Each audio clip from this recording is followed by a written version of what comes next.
चुड़ैल के भूतिया परिवार ने किया कन्या पूजन। ओहो शुक्रिया, टाइम पर आँख खुल गई। आज मेरा ससुराल में पहला दिन है, ऊपर से ये शादी की थकान। मुझे जल्दी से काम शुरू कर देना चाहिए। दुर्गेश खड़ी होकर अपने कमरे से बाहर निकल रही थी कि अपनी लाई हुई दुर्गा माता की मूर्ति को देखने लगती है। जय हो दुर्गा मैया, आपकी कृपा से मेरी अच्छे से शादी हो गई। अब बस इतना आशीर्वाद दीजिए कि मैं अपने ससुराल को संभाल लूं। अरे मुझे पहले अपनी माता रानी के मंदिर में स्थापना करनी चाहिए। मेरी देवी मैया, अब से आप मेरे ससुराल वाले मंदिर में रहना। बड़े प्रेम के साथ दुर्गेश अपनी देवी मैया की मूर्ति को उठाकर ससुराल के मंदिर में रख देती है, जहां एक बड़ी देवी माँ की मूर्ति भी थी। फिर उनके चरण छूकर वो नहा धोकर घर के काम करती है और खाना बना देती है। देवी माँ का बना हुआ भोग लेकर वो मंदिर में उन्हें अर्पण करती है और आरती करने लगती है। अम्बे तू है जगदम्बे काली, जय दुर्गे खप्पर वाली, तेरे ही गुण गाई भारती ओ मैया, हम सब उतारे तेरी आरती। नहीं मांगते धन और दौलत, ना चांदी ना सोना मैया, ना चांदी ना सोना। हम तो मांगे माँ तेरे मन में बस छोटा सा कोना। सबकी आवाज सुन सभी ससुराल वाले वहां आ जाते हैं। ये क्या सुबह सुबह शोर मचा रखा है? ये कैसी आरती कर रही हो? क्यों नहीं मांग रही हो धन और दौलत? अरे सब कुछ धन और दौलत ही होता है, ये पूजा पाठ करने से कुछ नहीं होता। हाँ बहू, ये सब अंधविश्वास होता है और एक टाइम पास का जरिया है। इससे अच्छा तुमको स्पोर्ट्स या कुकिंग, डांसिंग ये सब कर सकते हो तुम। माँ जी, पापा जी, आप दोनों ये सब क्या कह रहे हैं? अगर ये सब अंधविश्वास है तो अपने अपने घर में इतनी बड़ी देवी माँ की मूर्ति आप लोगों ने क्यों लगाई है? मैंने लगवाई है दुर्गेश। इन लोगों का विश्वास नहीं है, लेकिन मेरा है। मेरा देवी माँ से एक अलग ही लगाव है। दरअसल मैं नवरात्रों के बीच में ही पैदा हुआ था। हाँ, ये सब तेरे ही चोचले हैं। देख लो कविता, पता नहीं तुम्हारे बेटे को किसने सिखा पढ़ा दिया है। अरे ये भगवान वगैरह कुछ नहीं होते, ये तो इंसान की मेहनत की कमाई है, जिस वजह से ये सब मिल रहा है। आजकल रिश्ते नाते पाठ पूजा कुछ नहीं होते, सब पैसे की ही मोहमाया है। बस कीजिए पापा, आप तो अब देवी देवताओं के बारे में ऐसा मत कहिए। ये पूरी सृष्टि उनकी ही बनाई हुई है। बेटा, पढ़े लिखे लोग ऐसी बातें नहीं करते। साइंस पढ़ी है ना तुमने? पहले इंसान नहीं थे, सिर्फ जानवर थे। जानवर से इंसान बने, खाना वाना भी खुद बनाना सीखा। इसमें भगवान की भूमिका कहाँ से आ गई? बस माँ जी, और कुछ मत कहिए, कहीं आपके ऐसे कटु शब्द सुनकर देवी माँ नाराज ना हो जाए। क्या देवी माँ लगा रखा है? अगर अभी तुझे चोट लग जाए तो क्या वो तेरी पट्टी करने आ जाएंगी? वो तो हम तुझे पैसे देंगे, तब तू डॉक्टर के पास जाएगी, तभी होगा इलाज। बस माँ, इतना भी मत गिरिए कि उठ भी ना पाए। अगर वो चाहती है तो उसे पूजा पाठ करने दीजिए। आपको नहीं करना मत कीजिए। अरे ठीक है, लेकिन हमारी नींद खराब करने की जरूरत नहीं है। आहिस्ता करो ये दिखावा। हे देवी मैया, क्षमा करना। पता नहीं था कि मेरे ससुराल वाले इतने नास्तिक होंगे। कोई नहीं, मैं खाना तैयार कर लेती हूँ। ये सुन दुर्गेश आरती पूरी करके खाना बनाने चली जाती है। वहीं दूसरी ओर सास ससुर का में मुंह फूला हुआ था। कुछ देर बाद वो खाना खाने आते हैं, जिसे खाकर ससुर उंगली चाट लेता है। अरे बहू, ये हलवा सा क्या बनाया तुमने? बहुत टेस्टी है। अरे पापा जी, ये दुर्गा मैया के चरणों में रखा हुआ भोग है, स्वादिष्ट तो होना ही था। व्हाट? चरणों में रखा हुआ? अरे मुझे नहीं खाना।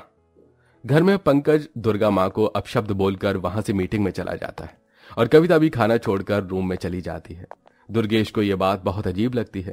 वो अपने कमरे में बैठी है, सब सोचती है। तभी अभिमन्यु उसके कंधे पर हाथ रखकर कहता है, क्या हुआ? तुम माँ पापा के बारे में सोच रही हो? हाँ, वो ऐसे क्यों हैं? ये पैसे धन दौलत सब देवी मैया की कृपा से ही है। फिर भी वो मानते नहीं हैं, पर एक दिन जरूर मानेंगे, मुझे ऐसा लगता है। हाँ। वक्त गुजरता है। दुर्गेश ने अपने ससुराल की सारी जिम्मेदारी बखूबी संभाली थी और दिन रात वो देवी माँ की पूजा अर्चना भी करती थी। ये देख सास ससुर को बिल्कुल अच्छा नहीं लगता था। थोड़ा बहुत पति भी मानता था। फिर नवरात्रि के दिन आ जाते हैं। वो माता रानी की चौकी लगाकर पूजा कर रही थी। इतने में एक गरीब की उनके दरवाजे पर आती है। अरे अरे, कोई है क्या जो मुझ जैसी गरीब लाचार को थोड़ा सा खाना खिला दे? और बहुत प्यास भी लगी है। आप 2 मिनट इंतजार कीजिए, मैं लेकर आती हूँ। अरे दुर्गेश, तुम पागल हो गई हो क्या? अरे ये लोग एक्टिंग करते हैं, घर में आकर फिर चुरा कर कुछ ले जाएंगे। इन्हें यहीं रहने दो या फिर भगा दो, कुछ देने की जरूरत नहीं है। अभिमन्यु जी, आप ये कैसी बातें कर रहे हैं? कम से कम आप तो मत बोलिए। आज नवरात्रि का पहला दिन है, क्या पता देवी माँ के रूप में ही आ रही हो। अरे देवी माँ नहीं, चोरनी होगी। अरे खड़ी क्या हो, चलो जाओ यहाँ से। ठीक है, नहीं खिलाना तो मत खिलाओ, पर इसका हिसाब तुम्हें जल्दी मिलेगा। नहीं नहीं, कृपा करके आप मत जाइए, मैं लेकर आती हूँ। नहीं नहीं, कोई बात नहीं, इसमें आपकी कोई गलती नहीं है, मैं कहीं और से खा लूंगी। शाबाश अभिमन्यु बेटा, तूने बहुत अच्छा किया। इस बहू के तो ड्रामा खत्म ही नहीं हो रहे।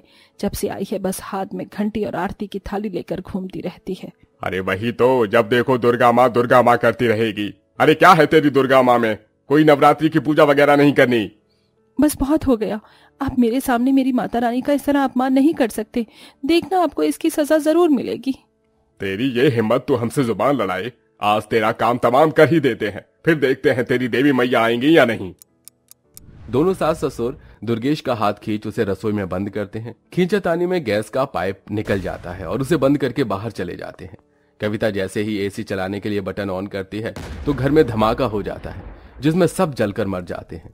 कुछ देर बाद दुर्गेश को छोड़ उन तीनों की आत्मा वहीं भटकती है।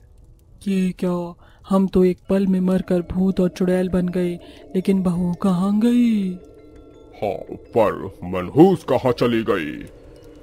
मुझे लगता है माँ पापा उसकी आत्मा को मुक्ति मिल गई, क्योंकि देवी माँ की परम भक्त थी वो, और हम नास्तिक। इसका मतलब हमारी आत्मा ऐसे ही भटकती रहेगी। अब हमें मुक्ति कैसे मिलेगी? तभी एक दिव्य रोशनी में दुर्गेश की आत्मा आती है। अपने किए एक असर तो आप भुगत ही चुके हैं। अब अगर आपको मुक्ति मांगनी है तो बाकी के बचे नवरात्रि के दिनों में माता रानी से अच्छे से उनकी सेवा कीजिए और दूसरे गरीबों की मदद कीजिए, तभी आपको मुक्ति मिलेगी। ये कहकर दुर्गेश वहां से गायब हो जाती है। शायद यही हमारी मुक्ति का क्षमा मांगने का रास्ता है। आप ठीक कहते हैं, देवी माँ हमें क्षमा करने की कोशिश करना। फिर वो तीनों भूत और चुड़ैल मिलकर सबसे पहले घर को ठीक कर देवी माँ के मंदिर को साफ करते हैं और फिर घर को दूसरे नवरात्रि से तीनों भूत और चुड़ैल देवी माँ का भोग बनाकर उनके सामने रखते हैं और आरती करते हैं। जय अम्बे गौरी मैया, जय श्यामा गौरी, तुमको निस दिन ध्यावत, मैया जी को सदा ही ध्यावत, हरि ब्रह्मा शिवरी, ओम जय अम्बे गौरी। जयकारा शेरा वालिदा, बोल सच्चे दरबार की जय। माता रानी, हम सही रास्ते पर चलने की पूरी कोशिश करेंगे। चलो कविता, अभिमन्यु, हमें बाहर जाकर दूसरों की मदद करनी है। जी पापा। फिर भूतिया परिवार बाहर जाता है, जहां वो लोगों की मदद करने का जरिया ढूंढ रहे थे। फिर उन्हें एक अंधा व्यक्ति सड़क पर मिला जो रोड क्रॉस करना चाहता था, तो पंकज उसकी छड़ी को पकड़कर उसे रोड क्रॉस करवा देता है। फिर दो गरीब लोग खाली कटोरा लिए भूख से तड़प रहे थे। अरे कोई तो इस भूखे का पेट भर दो, मेरा बच्चा कब से भूखा है, थोड़ा सा खाना दे दो। मैं इन्हें खाना दे देती हूँ, वैसे भी ये लोग हमें देख नहीं सकते। तभी कविता जादू से उनके सामने खाना रख देती है, जिसे देख वो गरीब लोग खुश हो जाते हैं। अरे अरे, ये इतना स्वादिष्ट लाजवाब पकवान यहाँ पर कैसे आया? कोई हमें दिख भी नहीं रहा। लगता है मम्मा देवी मैया ने हम तो दादू थे दे दिया है। हाँ बेटा, देवी मैया आपका बहुत बहुत शुक्रिया। देखा आपने, हमें देवी माँ के नाम पर दुआ मिल रही है। चलिए और भी लोगों की मदद करते हैं। और आपको याद है ना, 7 दिन बाद हमें कन्या पूजन भी करनी है। हाँ बेटा। ऐसे भूतिया परिवार गरीब लोगों की अदृश्य होकर मदद करते हैं। उन्हें खाना चाहिए होता है, उन्हें खाना देते हैं। जिन्हें पैसों की मदद चाहिए होती है, उन्हें पैसे देते हैं और रोज नवरात्रि की पूजा करते हैं। और फिर नवरात्रि का 9वां दिन कन्या पूजन का आ जाता है, जहां वो अपने घर में न सही पर बाहर गरीब 9 कन्याओं को खाना खिला देते हैं। हे माता रानी, हमने अपनी पूरी श्रद्धा से कन्या पूजन किया है। अगर हम आपके माफी के हकदार हैं तो हमें मुक्त कर दीजिए। हाँ देवी मैया, हमें माफ कर दीजिए। तभी देवी मैया उनके सामने आती हैं। तुमने 9 दिन तक अपने अहंकार को खत्म कर दूसरों की भलाई और मेरी सेवा की है। तुम्हें बता दूं, ये सृष्टि मेरे ही द्वारा रचाई हुई है। कभी पैसों पर घमंड मत करना और ना ही किसी भूखे को दरवाजे से वापस लौटाना। मैं तुम्हें मुक्ति प्रदान करती हूँ। तभी भूतिया परिवार दुर्गा माँ के चरणों में नतमस्तक हो जाते हैं। उसके बाद उन्हें मुक्ति प्राप्त हो जाती है, साथ ही एक सबक लेकर जाते हैं। ऐसे ही दोस्तों, आप भी कभी पैसों पर घमंड मत कीजिएगा और जोर से जयकारा लगाकर बोलिए, शेरा वाली दा बोल सच्चे दरबार की जय।